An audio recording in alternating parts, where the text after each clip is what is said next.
Waalaikumsalam warahmatullahi wabarakatuh. Saya mau bertanya bagaimana caranya agar kita bisa terhindar dari zina. Ya, dan apakah kalau saya bertobat dosa zina saya yang lalu bisa diampuni Allah Subhanahu wa taala? Saya senang sekali dengan pertanyaannya. Ya, saya mau bertanya bagaimana caranya agar kita, berarti Anda dan saya kan, kita semua bisa terhindar dari zina. Nah, itu bagus sekali untuk kita semua karena banyak potensi-potensi yang bisa menjerumuskan kepada itu.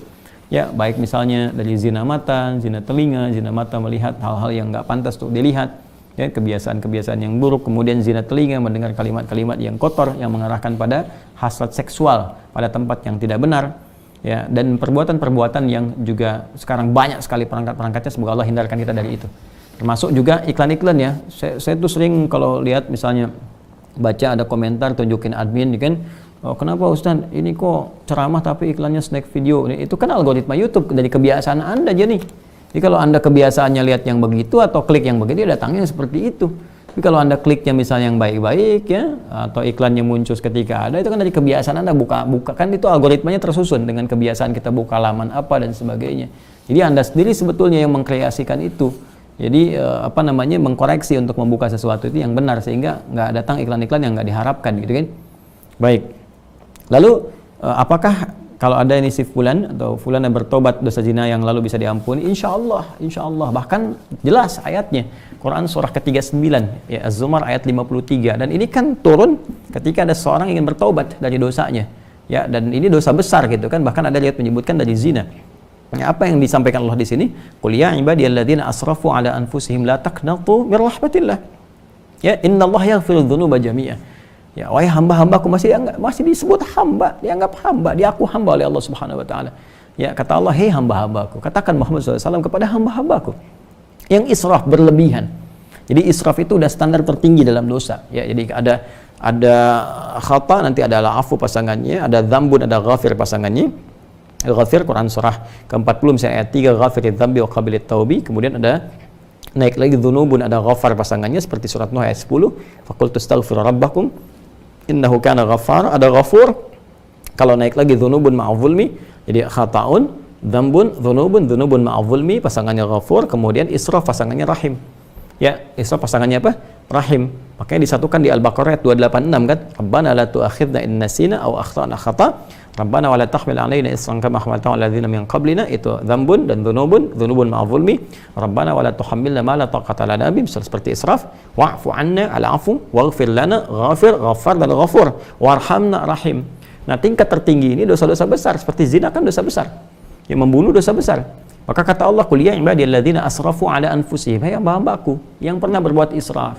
Mungkin ada sebagian yang pernah zina, pernah membunuh, dosa-dosa besar, ya, pernah korupsi, mau tobat dan sebagainya. Masya Allah, ya, alhamdulillah dia mau tobat, mau kembali karena mungkin doa orang tuanya, doa sekitarnya, kesadaran dirinya, kan?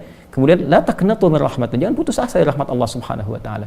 Innallaha yaghfiru dzunuba jami'a. Allah akan mengampuni dosa-dosa itu seluruhnya sepanjang kamu mau tobat.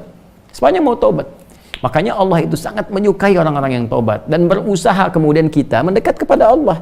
Dan Allah pun berikan jalan sampai titik terakhir dia, sampai nyawa di kerongkongan. Kan yang paling viral itu kisah Firaun kan? Ya, Firaun, Allah menerapkan keadilan, memberikan contoh kepada kita. Ini Firaun, Firaunnya, ya, yang merasa paling kuasa, hobi bunuh orang dan sebagainya, zalim dia, masih diberikan kesempatan untuk tobat dengan diberikan bimbingan dari dua nabi. Kurang apa coba Musa dengan Harun? Ya, diutus untuk Firaun.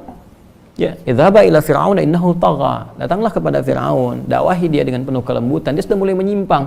Jadi bukan masalah kekuasaannya yang salah. Kekuasaan silahkan berkuasa, nggak ada masalah gitu kan. Cuma ketika menyimpang dari kekuasaan, ingatkan kata Allah. Diingatkan itu karena sayang. Kalau nggak sayang dibiarin.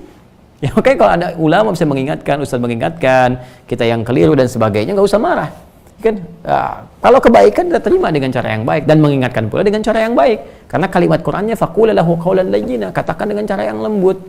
Ya, supaya dengan kelembutan itu la'allahu yatadzakkaru aw yakhsha, mungkin dengan kelembutan itu dia sadar.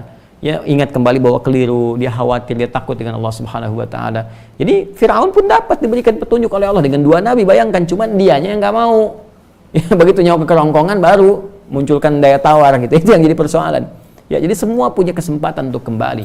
Makanya saya sering katakan Allah sangat mencintai para pelaku maksiat yang gemar bertobat dibandingkan orang soleh yang tidak pernah merasa salah.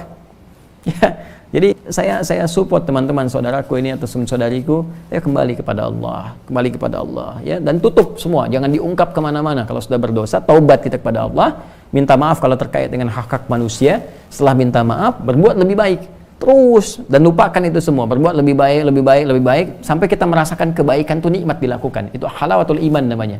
Itu tanda taubat kita diterima oleh Allah Subhanahu wa taala. Tanda taubat itu kan ketika kita menyesali, mengakui, menyesali, kemudian ada rasa nggak enak untuk mengerjakan lagi atau bahkan mendengar, ya ini saya nggak mau dengar acara-acara gini, sudah nggak suka dan sebagainya. Terus berganti jadi kebaikan, nonton yang bagus-bagus, bacaan yang baik, enak sholat dan sebagainya. Itu tanda taubat kita diterima oleh Allah Subhanahu wa taala. Ya, jadi di sini saya kira semua punya kesempatan yang sama untuk menjadi baik, untuk dimuliakan oleh Allah Subhanahu wa taala, dan tidak sungkan kita mendoakan setiap orang termasuk diri kita sendiri, yang untuk selalu berusaha ya, konsisten pada nilai-nilai kebaikan.